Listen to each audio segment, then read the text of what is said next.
سڵاوتان لێ بەوەم کاتتان باش لە بەرنمەیەکی دیکەی بازنەی هەڵبژاردندا هاتمە وڵاتان. هەمیشە و دوومە کاندیدەکان و بربژێرەکانی پارتی دیموکراتی کوردستان بربژێری بڕوا بخۆن، بربژێرێکن دڵسۆزن بۆ خاکی پیرۆزی کوردستان. ئەم جاریان دەچمە لای فەرماندەیەکی سەربازی کە لە دوێنێدا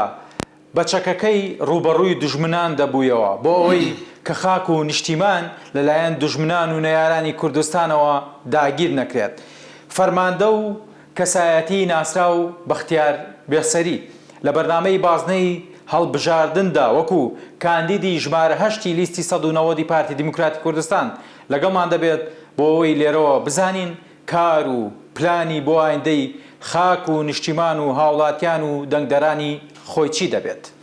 ئوستازی گەورە قاعید بەخێر بێت. سپاس. زۆر سپاس بۆ بەڕێستان. هەمیشە بەڕێستان ماندوون دڵسۆزن بە چەکەکانتان بەرگریتان لە خاکی پیرۆزی کوردستان کردووە. ئێمە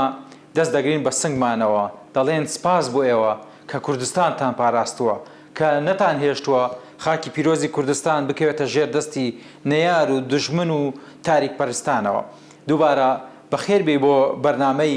بازنەی هەڵبژاردن. دەمەوێت لە بازنەی هەڵبژاردندا بزانم ئەم فەرماندە سەربازیە دەیەوێت لە ڕێی دەنگەکانەوە لە ڕێی دەنگدەرانی خۆیەوە چی بکات بۆ ئایندەی هەرێمی کوردستان؟ من ئەزبوونێکی زۆر و درێژخایەنم لە کاری پێشمەرگایەتی هەیە و دەمەوێ ئەو ئەزبوونەی خۆم لە پەرلەمانی کوردستان بکەینە پرۆژە یاسای پێدەر بکەین بۆ خزمەتی هێزی پێشمەرگەی کوردستان. هێزی پێشمەرگەی کوردستان ئێمەی پێشمەرگە دەزانین کەم و کوڕیەکانی چییە و دەبێت لە پەرلەمانی کوردستان کار بکەین بۆ تۆکمەکردن و بەهێزکردنی هێزی پێشمەرگەی کوردستان کە لە ئاست تموحی خەڵکی کوردستان و پۆڵاین بێ بۆ پاراستنی هەرێمی کوردستان، پۆڵاینتر بێ بۆ پاراستنی هەرێمی کوردستان و ئەو کەم و کوڕی و نوقسانیانەی کە لە ناو هێزی پێشمەرگەی کوردستان هەیە کۆتاییان پێبهێنین. هێزی پێشمەرگەی کوردستان یەک خەینەوە بە شێوەیەکی فعلی و کار بکەین بۆ پێداویستیەکانی هێزی پێشمەرگەی کوردستان و ئەرک و واجباتی هێزی پێشمەرگەی کوردستان تەوحید بکەین، چونکە بەڕاستی لە ئێستادا هێزی پێشمەرگە لە ئەرک هەمە جۆرە، لە ئیمتیازات هەمە جۆرە، هەنێ وحداتی عسکەری هەیە ئەرکیان کەمترە، هەندێک هەیە ئەرکیان زۆرترە و موچە جیاوازە لە هەموو شوێنەکان. باشە کاک بەختیار، خاڵێکی گرنگ هەیە کە بەڕێستان وەکو کار و کارنامەکاری لەسەرکەن و یەکێکە لە خاڵە ئەساسەکانی پارتی دیموکراتی کوردستان لە کارنامەی هەڵبژاردندا بە تایبەتی باز لەوە دەکەن وەرگرتنەوەی ماف و شایستە داراییەکانی هێزەکانی پێشمەرگە و هێزەکانی ناوخۆ لە حکوومەتی فیدراڵی. ئەمە خاڵێکی ئەساس نییە کە کەسایەتێکی سەربازی و فەرماندەیەکی سەربازی لە ئەمڕۆی پرۆسەی هەڵبژاردندا هەیە بتوانێت بۆ ئایندە کار لەسەر ئەم خاڵە گرنگانە بکات؟ بە دڵنیاییەوە کەس ناتوانێت ئیمتیاز لە هێزی پێشمەرگەی کوردستان وەربگرێتەوە، چونکە هێزی پێشمەرگەی کوردستان بە فەرمان و بە قەراری هیچ کەسێک دروست نەبووە، بەڵکو بە خوێن و فرمێسکی میلەتێک دروست بووە بۆ بەرگریکردن لە خاکی پیرۆز و کوردستان دروست بووە و ئەولەوێتی کابینەی داهاتی حکوومەتی هەرێمی کوردستان بۆ بواری سەربازی دەبێت ئینشاءڵڵا، چونکە ئەوەی کە هەیە ئەو قەوارەی هەرێمی کوردستان بە هێزی سەربازی ئەپارێزیەوە بە هەموو توانایەکمان لە پەرلەمانی کوردستان کار دەکەین بۆ ئەوەی هێزی پێشمەرگەی کوردستان بە تەواوی پۆڵاین بکەین و هێزێکی تۆکمە و بەهێز بێەوە لە هیچ ڕوویەکەوە کەم و کوڕی و نوقسانی نەبێت. باشە، لەلایەن سەرکردایەتی پارتی دیموکراتی کوردستانەوە لە ڕابردوودا زۆر هەوڵ لەسەر ئەوە دراوە کە هێزەکانی پێشمەرگە یەک بخرێنەوە وەکو هێزێکی نیشتیمانی. بۆ تا ئێستا ئەم هەوڵە بە ئەنجام نەگەیاندراوە. پارتی دیموکراتی کوردستان و جەنابی سەرۆک بارزانی هەموو وەختێ هەوڵی ئەویان داوە و پێداگریان کردووە کە هێزی پێشمەرگەی کوردستان یەک بخرێ، بەڵام بەداخەوە لایەنەکانی تر بۆ مەرامی خۆیان و بۆ مەرامی تایبەتی حیزبی و شەخسی خۆیان ڕێگر بوونە لەمە، چونکە ئەگەر هێزی پێشمەرگەی کوردستان بە مؤسسە بکرێەوە فەرمان لە حکوومەتی هەرێمی کوردستان وەربگرێ، ئەوان ئەو کات ناتوانن مەرامەکانی خۆیان جێبەجێکردن، هەر بۆیش ڕێگر بوون. بەڵێ، وەزەفەربردنی نێرانی کورد بە هەرێمی کوردستان و بەهێزەکانی پێشمەرگە لەو با بڵێن پەرتەوازەیەی پێشمەرگەوەیە. ئەگەر هێزێکی نیشتیمانیمانە بێت نێران و ناحەزان ناتوانن دەست بۆ خاکی پیرۆزی کوردستان بەرن. بەڵێ بە دڵنیاییەوە خۆی پەرتەوازەی هێزی پێشمەرگەی کوردستان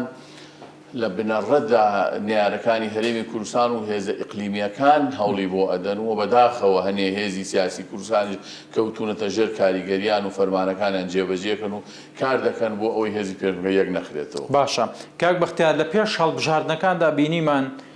چەند هێزێکی عراقی دەیانویست سنوورەکانی هەرێمی کوردستان ببەزێنن. بەڕێستان وەکو فەرماندەیەکی سەربازی پێگە و سنگتان هەبوو و بڕیارتان لە سەر و خۆتانەوە وەرگرت ڕێگری لەو نەیارانە بکەن کە دەیانەوە بێنە هەرێمی کوردستانەوە. ئەمە خاڵ و بەرنامی پارتی دیموکراتی کوردستانە کە ناهێڵێت و ممکن نییە هیچ هێز و لایەنێکی بیانی کە ناحەز بێ بەم خاک و نیشتیمانە بێتە نێو هەرێمەکەیەوە. دوایین هەوڵی داگیرکردنی کوردستان و دوایین هەوڵی داگیرکردنی سامانە سروشتەکانی هەرێمی کوردستان کە خۆی لە بیرە نەوتەکانی گەرمیان دەبینیەوە 25 هێزێکی تۆکمەی حەشتی شعبی پەلاماری گەرمیانیاندا و بە دڵنیاییشەوە ئەمە بەبێ ڕێکەوتن و ئیتفاقی پێشوەختە و هێزە نەهاتبوو ئێمەی پێشمەرگەکانی پارتی دیموکراتی کوردستان کە لە وزارەتی پێشمەرگەیە خۆمان دەبینینەوە ڕێگریمان کرد و بەرامبەریان ڕاوەستاین و ناچارمان کردن بە پاشە کشە پێکردن و هەموو خەڵکی گەرمیان دەزانن و تێگەشتن کە ئەوەی پارێزگاری لە خاکی پیرۆزی کوردستانەکە و ڕێگە نادا دوژمنان خاچی گڵاوانی تێبخەن پێشمەرگەکانی پارتیمانن. باشە نەیارانی پارتی و نەیارانی کوردستان لەوە گەشتون کە تا پارتی هەبێت ناتوانن دەست بۆ بستێکی خاکی پیرۆزی کوردستان بەرن؟ بەڵێ بە دڵنیایی و قینە دڵەکان بەرامبەر بە میلەتی کورد ئێستا لە ئاستی قیادات تەسیحەدەن و لە سەر لاپەڕی ڕۆژنامەکان دەیخوێنینەوە کە دەڵێن دەنگمەدەن بە پارتی دیموکراتی کوردستان کە ئەوانە وەلایان بۆ کوردستان هەیە بەڵکو دەنگ بدەن بە حیزبی تر کە وەلایان بۆ عێراق هەیە. باشە کاک بەختیار ڕام دەکەشتە ناو بابەتێکی ترەوە پرسێکی دیکەوە کە دەڵێیت ئەوەی نەیار بێت لە ئێستەدا بە خاکی پیرۆزی کوردستان دۆستی دژمنەکانە دژمنەکانش حەز دەکەن نەیارەکان سەرکەون لە بەرەو خاکی پیرۆزی کوردستان بە زووی بکەوێتە دەستیان. ئەمە دەڵێن؟ بەڵێ بە دڵنیایی و کاریش دەکەن و پشتیوانیشان دەکەن و پشتیوانی ئەو هێزانە دەکەن کە گوێڕایەڵی نەیارەکانی میلەتی کوردن تاکو بە ئاسانی بتوان خاکی پیرۆزی کوردستان داگیر بکەن یاخود بە جۆرە لە جۆرەکان جێپی خۆیانی تێدا بکەنەوە. بەڵام ئەمە خەونە بۆیان نادێت. باشە هەندێک لە دروشمی هەندێک لە حەزبەکان ئەوانەی کە ناگەن بە پارتی و دەیانەوێت بەم دروشمانە خۆیان بگەێنن بە پارتی دەڵێن کۆتایی پێدەهێنین. پێتان وایە دەبێت ئەو سیاسەتە چەوتەی ئەوان کۆتایی پێ بهێنرێ یاخود ئەو ئاوەدانی و بوژانەوە و ژیانە شایستەی کە پارتی بۆ هاوڵاتیەکانی کردووە. خۆی لە ڕاستیدا دەبێت ئەو سیاسەتە چەوتە کۆتایی پێ بهێنرێ کە ڕۆژانە هێزە نامنەزەمەکانیان بەردەنە گیانی خەڵک و چایچی شەهید دەکەن و سەرانە وەرئەگرن و هەڵە کوتنە سەر بارەگا ڕۆشنبیریەکان و داگیری ئەکەن ئەبێ ئەو هێزە و ئەو سیاسەتە کۆتایی پێ بهێنرێ. ئەینا سیاسەتی ئاوەدانی و سیاسەتی پارتی دیموکراتی کوردستان کە خزمەت بە خەڵکی کوردستانەکە ئەوە خەڵک پشتیوانی ئەکا بۆیە ناتوان کۆتایی پێ بێن. باشە بەڕێز کاک بەختیار ینی بپرسم ئەمن و ئەمان بە تایبەتی ئەمن و ئەمانی شاری سلێمانی و ئەم ناوچەیە لە ئەستۆی کیە؟ دڵنیایی لە ئەستۆی ئەو هێزەیە کە سەیتەرەی کردو و هەیمەنە و هەژمونی ناشەرعی هەیە بەسەر ئەم دەڤەرەدا. پێتان وایە بە باشی نەیانتوانیوە سەیتەرەیەکی باشی ئەم دەسەڵاتە بکەن کە لەم سنوورەدا هەیە؟ خۆی لە ڕاستیدا ئەوان نانەوێت سەیتەرە بکەن و ئەمنیەت بەرقەرار بکەن ئەتوانن و بە فیتی ئاغاکانیان دەبێت ئێرە نائارامێت تاکو ئاغاکانیان مەرامەکانی خوانی تابێنەدی ئەگەر بیانەوێت دەتوانن ئارامی دابین بکەن. کەواتە ڕێزدار مەسعود بارزانی وەکو ڕێبەر و ڕێنیشاندەری گەلی کوردستان هەمیشە هەوڵیاوە لایەنەکان بە تێکڕا کۆکاتەوە لێک تێگەشتن هەبێت لە نێوان لایەنە سیاسەکاندا. ئەو ئاغایانەی کە بەڕێستان دێڵێن ئەوانن کە نایەڵن ئەم حیزبانە ئاشتەوایی نێوماڵی کوردیان هەبێت و زۆر جار با بچمەوە نێو ڕابردوو ئێستا کاتی ئەوەیە ئێمە لە حملەی هەڵبژاردن و پرۆسی هەڵبژاردنداین ینی 16 ئۆکتۆبەرمان بەسەردا هات ڕۆژانە لە ڕۆحی هەر تاکێکی کوردیدا ئێمە دەترسین 16 ئۆکتۆبەرێکمان بۆ دروست بکرێت لەلایەن ئەو نێرانەوە کە جەنابتان باسی دەکەن ئەم ترسە لە ئێستادا ئێمە دەبێت لە ڕۆحی خۆماندا لای بین چۆن لای دەبین کاندیدێک بربژێرێکی بەهێز وەکو بەڕێز بەختیار بێسەری وەکو فەرماندەیەکی سەربازی هاتووە و داوای دەنگتان لێ دەکات دەتەوێت بڵێ دەنگم پێ بدەن دڵنیا بە کۆتایی بە و هەژمونە نالەبارە دەهێنم کە ڕووی لە ناوچەکە کردووە من بە هەموو خەڵکی کوردستان ئەڵێم ئەگەر ئەیانەوێ ئەو ترسەی جەنابەت باسی کرد لە ناخیانە بیرڕەوێننەوە ئەبێت دەنگ بە پارتی دیموکراتی کوردستان و بربژێرەکانی بدەن چونکە ئەگەر پارتی باڵا دەست بێ ئەو جۆرە خیانەتانە دووبارە نابێتەوە وەڕێگە نادرێ نێرانی میلەتەکەمان بە ئارەزی خۆیان تەراتێن بکەن لە وڵاتی ئێمەدا باشە بەڕێستان لە سلێمانیدا دەژین لە بەرکەوتنتان لەگەڵ چین و توێژەکانی سلێمانیدا هەیە دۆخی سلێمانی چۆن دەبینیت؟ دۆخی سلێمانی دۆخێکی نائارامە دۆخێکە کە کەس تەمین نییە لە سەرۆت و سامان و ماڵ و کەرامەتی خۆی و سامانی ئەم سلێمانیە بە هەدەر ئەبرێ و ئەبینین کە لە شاری گۆیژێ شاخی نەخشینی گۆیژەی شاری سلێمانی هەڵا کۆنرێ و ئەیکەنە پارە و ئەیفرۆشن و بۆ مەرامی تایبەتی خۆیان بەکاری دێن ئەمە فەقەرەیەکە چەندین فەقەرەی جیاوازترمان هەیە کە لەم شارەدا دەکرێنە یاخود دەخرێنە خزمەتی خەڵکانێکی دیکەوە ناخرێنەوە خزمەتی هاوڵاتیە سادە و ساکار و ڕەسەنەکەی ئەم شارە ئەمەش خاڵێک نییە ینی بەڕێستان باز لە سەرمایەداریەکە دەکەن لەلایەکی شەو باز لە کوشتنی گەنجێکی کاسبکار دەکەن لەم شارەدا لەلایەکی دیکەشەوە لە ڕابردوودا بینیومان چەندین ڕۆژنامەنووس تیرۆر کران پێتان وایە ئەم شارە ئەگە فرسەت بدرێت بەم سیاسیانەی کە ئێستا هەن کە سیاسی نین لە ڕاستیدا فرسەتیان پێ بدرێت دۆخی سلێمانی خراپتر دەکەن چاکی ناکەن ئەو ناو و نازنا و پێگە و دروشمەی کە هەڵیان گرتووە وەکو شارێکە پایتەختی ڕۆشنبیریە ئەویش لا دەبن جگەل لەوەش بینیمان ڕۆڵەکانی ملەتی کوردیان چۆن تەسلیمی نایارەکانی کورد کردەوە زۆر بێ شەرمانە گرتیان لەم شاری سلێمانیە و تەسلیمی نایارەکانیان کردنەوە و ئەمە تەنها حاڵەتێکیش نەبوو ئەمە بەردەوامی هەیە و بێگومان وەکو جەنابەت ئەڵێ ئەم سیاسیانە بەردەوامن لەسەر دەسەڵاتی ئەم شارە ئەم حاڵەتانە زۆر زیاتر ئەبێ و هەموو کوردستان ئەفرۆش باشە لە بانگشەی هەڵبژاردنەکاندا پارتی دیموکراتی کوردستان وەکو پارتێکی میانڕە و وەکو پارتێکی سادە وەکو پارتێک با بڵێن بانگەشە بۆ خۆی دەکات کە دەیەوێت کوردستان بنیاد بنێت و لە دروشمەکانیشتا دیارە کە هەمیشە هەوڵی بنیادنانی یاوە هەنگای بۆ بنیادنانی هەرێمی کوردستان داوە لەلایەکی کەشەوە با بڵێن حەزبە نەیارەکانی پارتی بانگەشەکەیان وا دەکەن دەیڕوخێن ئەوان باز لە ڕوخاندن دەکەن پارتی باز لە بنیادنان دەکرێت پارتی لەو ڕۆژەوەی کە دروست بووە کە 16 ئابی 1946 تا ئەمڕۆ کەم تەرخەمی لە بنیادنان و لە ئاوەدانی و لە خۆشگوزەرانی تاکەکەیدا نەکردوێتەوە؟ نەخێر هیچ کەم تەرخەمێکی نەکردەوە پارتی دیموکراتی کوردستان بۆ ئاوەدانکردنەوە و بۆ پاراستنی کوردستان دروست بووە و ئەم تێکدانێ ئەوانیش کا دەڵێن ڕیشەیەکی دوور و درێژی هەیە لە شەستەکانەوە ئەم حەسادەت و ئەمنیەتە هەیە کە کوردستان پێش نەکەوێ و کوردستان سربەخۆ نەبێ و دائیمەن ژێردەستەی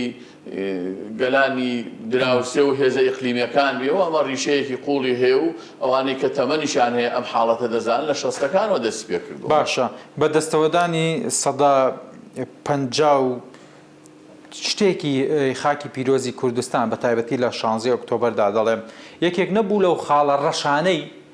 کە ئەم هێزانە بەرامبەر بە گەلی کوردستان و بەرامبەر بە مێژووی کوردکردیان 16 ئۆکتۆبەر زامێکی قوڵە لە دڵی هەموو تاکێکی کووردا بەداخەوە ملەتەکەمان ئەبوایە تۆڵە و ئیتیقامێکی زۆر تەواوی لەو هێزانە بکردایەتەوە کە ئەمەیان کرد بەڵام بەداخەوە ئەو تۆڵەیە نەکرایەوە و ئەم هەڵبژاردننی داهاتوە فرسەتە کە تۆڵەی 16 ئۆکتۆبریش بکرێتەوە لەو هێزەی کە 150 خاکی پیرۆزی کوردستانی فرۆش بە نارەکانی کورد و بێڕەحمانە ئەوانیش هاتن قەتڵ و عامی خەڵکیان کرد و زەوی و زاری خەڵکیان داگیر کرد و خەڵکیان ئاوارە و دەربەدەر کرد داوا لە هەموو خەڵکەکەم لەم هەڵبژاردننی 20 ئۆکتۆبرە تۆڵەی 16 ئۆکتۆبریان لێ بکەنەوە کەواتە لە نزیک بوونەوەی ئەو ڕۆژە ڕەشەداین کە بۆ هەمومان خەفەت بوو بۆ هەمومان خەم بوو بۆ هەمومان زۆر ینی لەو کاتەدا ینی ئێمە ئەگەر سەرنج بین لە گەرمەی 16 ئۆکتۆبردا کە گوترا خاکی پیرۆزی کوردستان دراوە بە یاخود فرۆشراوە بە ناحەزان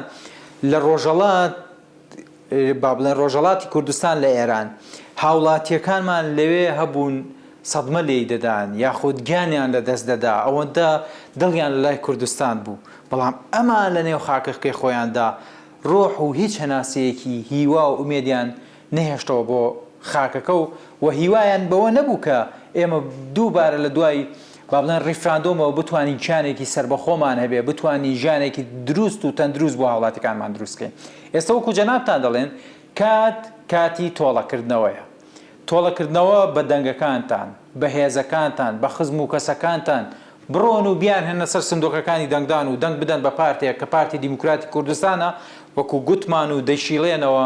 داربەڕوەکەیە ڕۆژ بە ڕۆژ خۆی بەهێز دەکات ئەمە پەیامی ئێوەیە وەکو بەربژێرانی پارتی دەتانێت بە دەنگدەرانی خۆتان بڵێن بەڵێ داوا لە هەموو دەنگدەران ئەکەم لە بازگەی سلێمانی تۆڵەی 16 ئۆکتۆبر لەو هێزە بکەنەوە کە 150 خاکی کوردستانی تەسلیم کرد کە وای کرد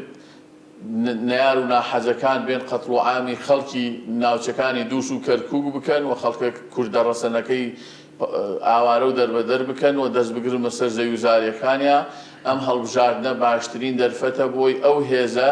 عقوبە بدرێ ئەو هێزە سزا بدرێ چونکە ئەگەر سزا نەدرێ بە دڵنیایی جارێکی تریش بیر ئەکەنەوە کە خیانەتێکی تری و 16 ئۆکتۆبر ئەنجام بدەن. باشە بەڕێز بەختیار بێسەری دەیەوێت چ بەڵێنێک بدات بەو کەمەندامانەی سەنگەر بەو هاوڵاتیانەی کە لە بەرەکانی جەنگدا خۆیان کردە قوربانی خۆیان کردە قەڵغان لە پێناو مانەوەی کوردستاندا. من بەڵێنیان پێ ئەدەم نوێنەری ڕاستەقینەی ئەوانگوم لە پەرلەمانی کوردستان کار بکەم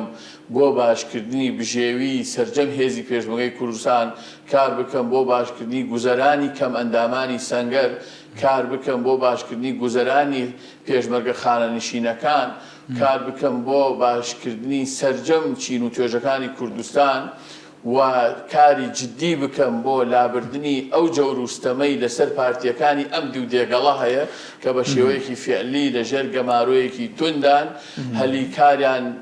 بۆ ناڕەخسێنرێ و تاعینات نییە و بە هەموو شێوازێ فشاریان لێ ئەەکەن تاکو و تەسلیمی ئیرادەی هێزی دەسەڵاتداری ئەم دەڤەرە بن و بە خۆشحاڵیەوە تاکو ئێستا خۆراگرانە خۆیان ڕاگرتو و تەسلیم نەبوون. کەواتە بەمەبەست هەلی کار بۆ گەنجەکان و بۆ هاوڵاتیەکانی سلێمانی ناڕەخسێت بەڵێ کە دەڵێن سلێمانی هەڵەبجە گەرمیان پێنجوێن تا لە کۆتاییەکەی هەمووی دەبێت. لەم دیو دێگەڵا بەمەبەست فشار ئەخەنە سەریان تاکو ناچاریان بکەن واز لە ڕێبازی بارزانی بێن و پەیوەندی بەو هێزانەوە بکەن بەڵام خۆشبەختانە جەماوەری پارتی تاکو ئێستاش خۆی گرتووە و تەسلیمی ئیرادەی ناران نەبووە. کاک بەختیار من زۆر لە مەبەستە کە لە ئێستادا هەندێک لە هاوڵاتیان هەندێک لە چین و توێژەکان لێرە و لەوێ باس لەوە دەکەن کە هەرچۆن هەبێ فرسەتێک بدرێ بە گەنجەکانیان کە لە کایەیەکی سەربازیدا ڕۆڵ و پێگەیان هەبێت. کاری ئێوەیە لە ئایندەدا خدا بیکە لە پەرلەمانی کوردستاندا پێداگیری لەم گەنجانە بکەن کار و پیشەیەکیان بۆ بدۆزنەوە و هەندێک گەنجیش هەن حەز دەکەن وەکو جەنابتان لە کایەکی سەربازیدا خزمەت بە خاکی پیرۆزی کوردستان بکەن. چی دەکەن لە ڕۆوە؟ زۆر پێویستە گەنجە ئەکادیمیەکان لە بواری سەربازی بێنینە پێشەوە بۆ ئەوەی بە زانستی خۆیان هێزی پێشمەرگەی کوردستان بەهێزتر بکەن و ئەو شارەزایی کە هەیەە ڕنگ باتەوە لە ناو وحدە سەربازیەکانە و ئەوانەشی کە پێشترێک تەجروبەی پێشمەرگایەتیان هەیە و لە بواری سەربازی کاریان کردووە ڕێزیان لێ بنرێ و پێداویستەکانی ژیانیان بۆ دابین بکرێ و تەقدیریان بگیرێ و ئەمانی تریش گەنجە ئەکادیمیەکان بهێنرێنە پێشەوە و لە وەحداتی سەربازی دابنرێن و وەکو دەرفەتیان پێ بدرێت تاکو ئەوان ڕۆڵی خۆیان بکەن. من سپاسی جەنابتانەکەم کە لەگەڵمان بوویت لە بازنەی هەڵبژاردنەوە و بتوانین قسە لەسەر ئەو بیر و بیرۆکانی و ئەو کارانەی کە لە پرۆژەی بەڕێستانە هەن بۆ ئایندەی پەرلەمانی کوردستان قسەیان لەسەرکەین. ماڵاوای لە بیسەر و بینەرەکەم دەکەم پاشان بەڕێستان دەتوانن بۆ کامێری خۆتان بانگەشەی خۆتان بۆ دەنگدەران و بۆ بیسەران و بینەرانمان بکەن. زۆر سپاس دووبارە بۆ جەنابتان. بەڵێ ئەوەی کە دەیبینن کاندیدە بەهێزەکانی پارتی دیموکراتی کوردستان لە لیستی 190 پارتیمان لە ئەمڕۆدا هاتون و داوای دەنگتان لێ دەکەن بۆ ئەوەی ببنە دەنگ و هێز و ئیرادەی ئێوە لە ئایندەی پەرلەمانی کوردستاندا. بۆ ئەمڕۆ بەڕێز بەختیار بێسەری وەکو فەرماندەیەک و وەکو کەسایەتێکی دڵسۆزی خاکی پیرۆزی کوردستان و کاندیدی ژمارە 8